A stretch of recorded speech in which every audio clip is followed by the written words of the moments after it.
ओम श्री गुरवे नमः। उपस्थित भाइयों बहनों, आप सब लोगों का इस सत्संग में हार्दिक स्वागत एवं अभिनंदन है। आइए हम सब लोग कुछ ज्ञान की चर्चा करें। उससे पहले गुरु वंदना कर लेते हैं। ओम गुरुर्ब्रह्मा गुरुर्विष्णु गुरुरेव महेश्वर गुरुरेव परब्रह्म तस्मै श्री गुरवे नमः। अखंड मंडलाकारं व्याप्तं येन चराचरं तत्पदं दर्शितं येन तस्मै श्री गुरवे नमः। मातृवत लालयित्री च पितृवत मार्गदर्शिका नमो अस्तु गुरु सत्तायै श्रद्धा प्रज्ञायुता चया। ओम श्री गुरवे नमः। आइए भगवान श्री कृष्ण जी का ध्यान करते हैं। ओम वसुदेव सुतं देवं कंस चाणूरमर्दनं देवकी परमानंदं कृष्णं वंदे जगद्गुरुम्। ओम श्री कृष्णाय नमः। सद्बुद्धि की देवी गायत्री का ध्यान करें प्रकाश रूप परमात्मा के रूप में, और उनसे प्रार्थना करें कि हमारी बुद्धि को सन्मार्ग की ओर प्रेरित करें। ओम भूर्भुवः स्वः तत्सवितुर्वरेण्यं भर्गो देवस्य धीमहि धियो यो नः प्रचोदयात्। बोलिए गायत्री माता की जय हो। त्र्यंबकम भगवान का ध्यान करें प्रकाश रूप परमात्मा के ही रूप में। प्रार्थना करें कि सभी लोग निरोग रहें और इस वैश्विक बीमारी से सभी लोगों को मुक्ति मिले। ओम त्र्यंबकं यजामहे सुगंधिं पौष्टिवर्धनम् उर्वारुकमिव बन्धनान् मृत्योर्मुक्षीयमामृतात्। बोले त्र्यंबकम भगवान की जय हो। भाइयों बहनों, पिछले दिन हमने बालकांड के उत्तरार्ध की चर्चा की थी कि जब से राम जी का ब्याह होकर के आया तो मालूम देने लगा कि आनंद जो है वो अयोध्या में बसने लगा, ऐसा मालूम देने लगा। अब इस पे कुछ लोग ये कह सकते हैं कि राम चूंकि भगवान थे इसलिए अयोध्या में आनंद बस गया, लेकिन अगर ठीक ढंग से अध्ययन किया जाए रामचरित मानस का तो उसमें ये पता चलता है कि भगवान राम ने आनंद बसने का बहुत बड़ा प्रयास किया। आनंद आता कैसे है? आनंद आता है जब मनुष्य चैतन्य होता है, जब मनुष्य जागृत होता है, चैतन्य होता है, तब आनंद आता है। आनंद के लिए बहुत बड़ा पुरुषार्थ करना पड़ता है, ऐसे आनंद नहीं आ सकता। आनंद के लिए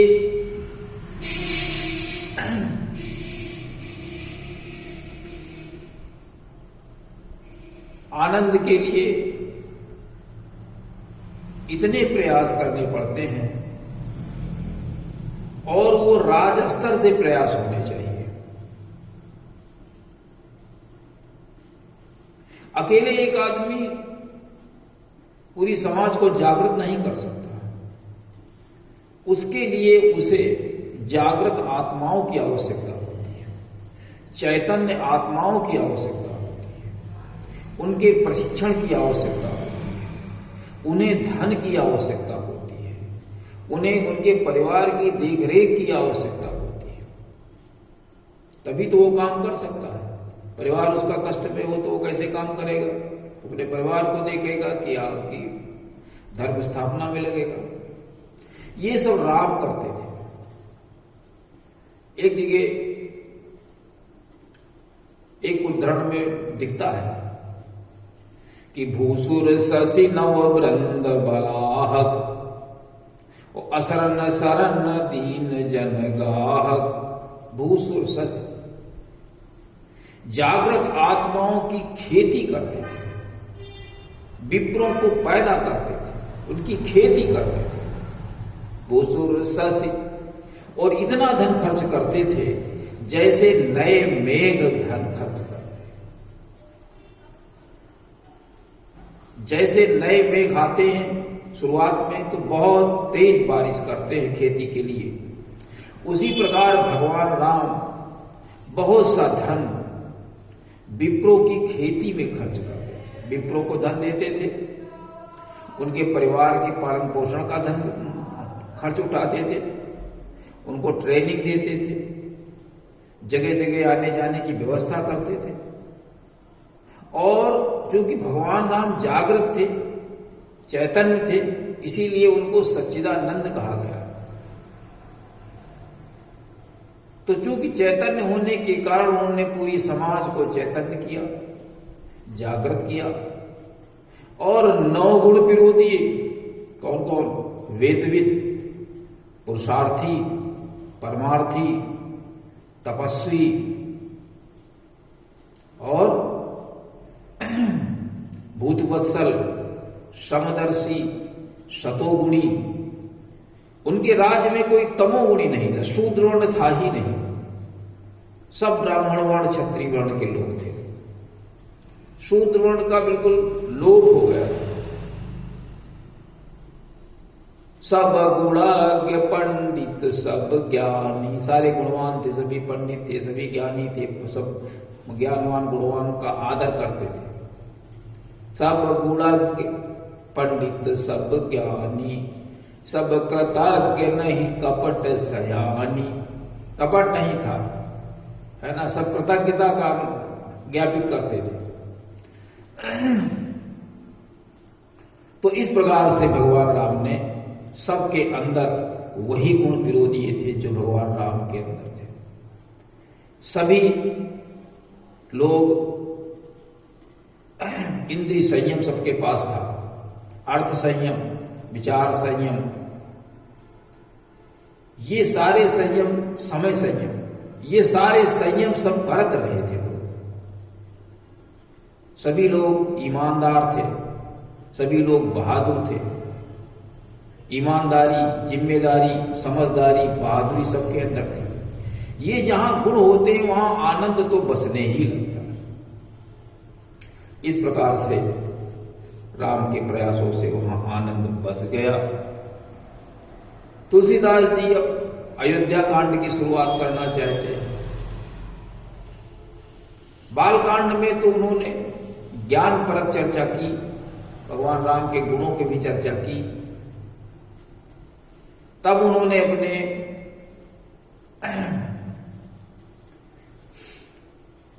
क्या कहा कि भगवान की अपने गुरु जी के ज्ञान को अपने अंदर हम धारण करें।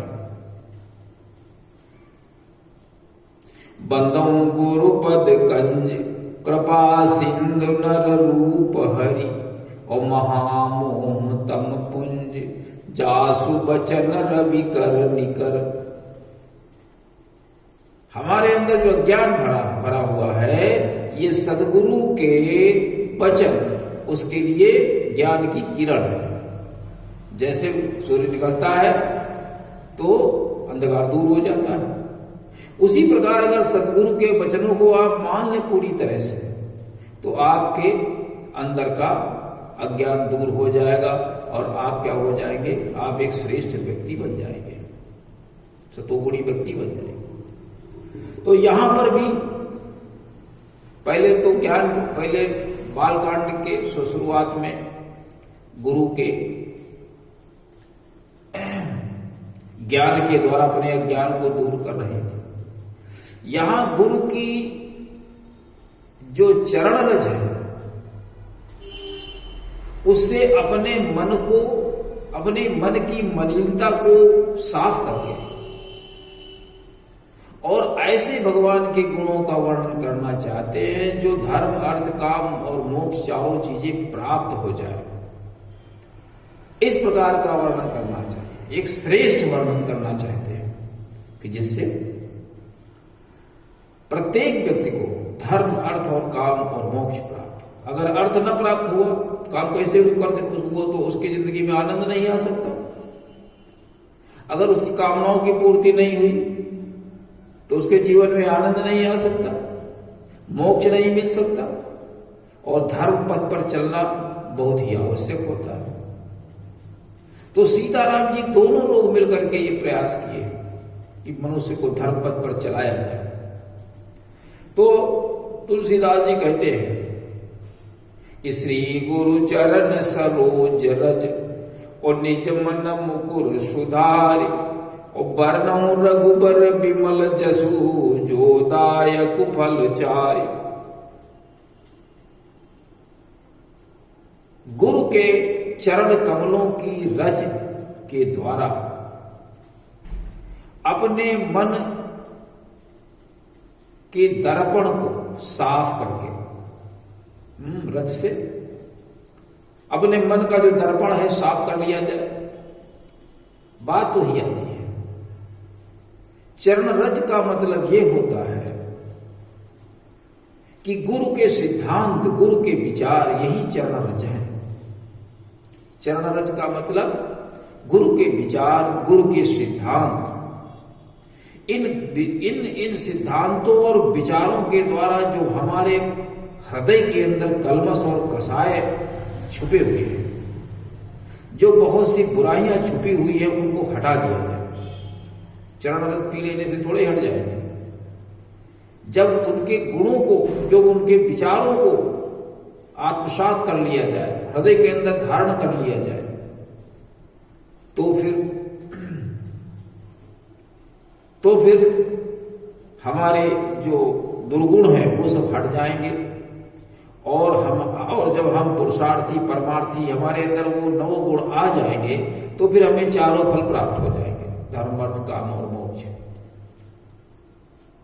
तुलसीदास जी अंत में लिखते हैं कि 12 चौपाइयों को आप हृदय के अंदर धारण कर लें तो भगवान आपकी मदद करेंगे, आके आपका सारा बिगड़ा काम दूर कर देंगे। सतपंच चौपाई मनोहर जान जो नर उर्धर है। उन चौपाइयों को हृदय के अंदर धारण कर लें तो जो अविद्या हमारे अंदर फैली हुई है, दारुण अविद्या पंच जनित विकार श्री रघुबर हरे। दारुण अविद्या के द्वारा जो 5 प्रकार के विकार जो उत्पन्न हो जाते हैं मस्तिष्क के अंदर, हृदय के अंदर, उनको भगवान दूर करेंगे। लेकिन उन 12 चौपाइयों को पहले हृदय में धारण करना पड़ेगा तब। तो इस प्रकार से बरनऊ रघुबर विमल जस जो दायक फल चारि। भगवान राम के गुणों का वर्णन करने जा रहे हैं। तो जो तुम्हारे ये 4 फल है, ये प्राप्त हो सकते हैं। अयोध्या कांड में भगवान राम के गुणों का ही वर्णन है। कहीं पर आप देखेंगे कि वेद का प्रचार प्रसार कर रहे हैं। भगवान वेदविद थे, पुरुषार्थी थे, परमार्थी थे, शतोगुणी थे, भूतवत्सल थे, तपस्वी, समदर्शी, भूतवत्सल। ये सारे ये जो 9 गुण हैं अपरिग्रही, ये 9 जो गुण हैं, ये पूरे इस अयोध्या कांड में दिखाई पड़ेंगे भगवान राम के। अब आप देख सके, ध्यान देते रहेंगे तो सब दिखाई पड़ेंगे। वेद सब दिखाई पड़ेगा। इस प्रकार से बहुत दिन बीत गए। एक दिन राजा दशरथ दर्पण लेकर के अपना मुख देखने लगे, तो उन्होंने देखा कि हमारे बाल सफेद हो गए। अब उन्होंने सोचा ये हमारा बुढ़ापा आ गया तो किसी को युवराज बना दिया जाए। तो उनकी समझ में आया राम हमारे सबसे श्रेष्ठ बालक हैं। ऐसे बालक हैं जो हमारे विरोधी भी उनकी प्रशंसा करते हैं। पूरी समाज को अच्छा बना दिया, सारे मंगल, सारे जो है वो मंगल होने लगे। तो उन्होंने सोचा कि इनका राजतिलक होना चाहिए। इससे पहले कभी कभी हम शास्त्री लोगों से सुना करते हैं कि जब से राम ब्याह करके आ गए तब सारे मंगल आ गए होने लगे।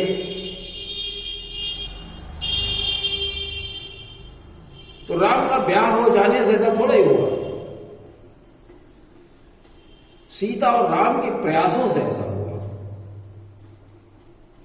उन्होंने पूरी समाज को ज्ञानवान गुणवान बना दिया। हमारे शास्त्री लोग कभी कभी कहते रहते हैं कि ये 8 चौपाई अगर अपने आप रोज पढ़ें तो आपके घर में सब मंगल ही मंगल हो जाएगा, धन आ जाएगा, अर्थ आ जाएगा, सब आ जाएगा। लेकिन चौपाई पढ़ने से नहीं होगा। ये 8 चौपाई शुरुआत की अयोध्या कांड की बता देते हैं, आदमी उसी में लगा हुआ है। लेकिन हमारा तो मानना ये है कि राम के गुणों को जब तक आप नहीं धारण करेंगे तब तक कोई बात बनने वाली है नहीं। इसके लिए प्रयास करना चाहिए। तो वो क्या बताते हैं, ये चौपाई पढ़ते हैं कि जब ते राम ब्याही घर आए, नित नव मंगल मोद बधाये, भुवन चारि 10 भूधर भारी, सुकत मेघ बरसहि सुख भारी। इस प्रकार की चौपाई सुनाते हैं। इसमें क्या है, जब ते राम ब्याह करके घर में आ गए तो वहां पर नित्य अयोध्या में नित्य नए मंगल होने लगे, नित्य नव मंगल, और आनंद के बधाए बजने लगे। अभी मैंने बताया आनंद का बधावा कब बजेगा, जब हम चैतन्य होंगे, जागृत होंगे। बिना जागृत के आनंद नहीं आ सकता, बिना चैतन्य के आनंद नहीं। राम चैतन्य थे, इसीलिए उनको कहीं कहीं चिदानंद लिखा गया है। चित आनंद, चैतन्य से आनंद, और सच्चिदानंद लिखा गया। सत चित और आनंद अक्षर है, जो चैतन्य है वही आनंद में है। तो इस प्रकार से भुवन चारि 10 भूधर भारी, 14 भुवन, 14 लोग बताए गए हैं, उनमें सब पर्वत बड़े बड़े हैं। और तो हो क्या रहा था, सुकत मेघ, मेघ जो है सुकृत्य, प्रत्येक व्यक्ति सुकृति हो गया था। सुकृति का अर्थ है वेदविद, पुरुषार्थी, परमार्थी, तपस्वी, अपरिग्रही, समदर्शी, भूतवत्सल, सतोगुणी, और इंद्रिय संयम, समय संयम, विचार संयम, अर्थ संयम, ईमानदारी, जिम्मेदारी, बहादुरी, ये सारे जो गुण हैं ये मनुष्य के ये बरस रहे थे। और जब ये बरसेंगे तो फिर क्या होगा, हरियाली आ जाएगी। तो मेघ जो है इन गुणों की वर्षा कर रहे थे। सुकृत, उत्तम कृत्य, मनुष्य उत्तम सुकृति हो जाए तब उसके जीवन में आनंद आएगा। सुख बरसहि सुख बारी, ऐसे सुख के जल की वर्षा कर रहे थे। मतलब ये सुकृत बरस रहे थे। राम का बुढ़ापा, जब दशरथ ने देखा कि हम बूढ़े हो गए तो फिर उन्होंने क्या किया, तो फिर उन्होंने ये सोचा कि राम का राज्याभिषेक किया जाए। तुरंत गुरु के पास गए, गुरु से बत कहा, और उन्होंने कहा जे गुरु चरण रेणु सिरु धरहि, तेजन विभव सकल, तेजन सकल विभव बस करही। जो गुरु की रेणु को सर पे रख लेगा वो सारे विभवों को प्राप्त कर लेगा। मोहि समय अनुभयो न दूजे, और बस सब पायो रज पावन पूजे। अपने उनको बुलाया, सहयोगियों को बुलाया और उनसे भी, सचिवों से भी चर्चा की। काजो पाचय मत लागय नीका, और करो हरसि ही राम। राम का टीका कर दिया जाएगा, सबसे चर्चा की। तो आज के इस प्रवचन में बस इतना ही। कल फिर प्रवचन होगा, आगे की बात बताई जाएगी। ओम शांति।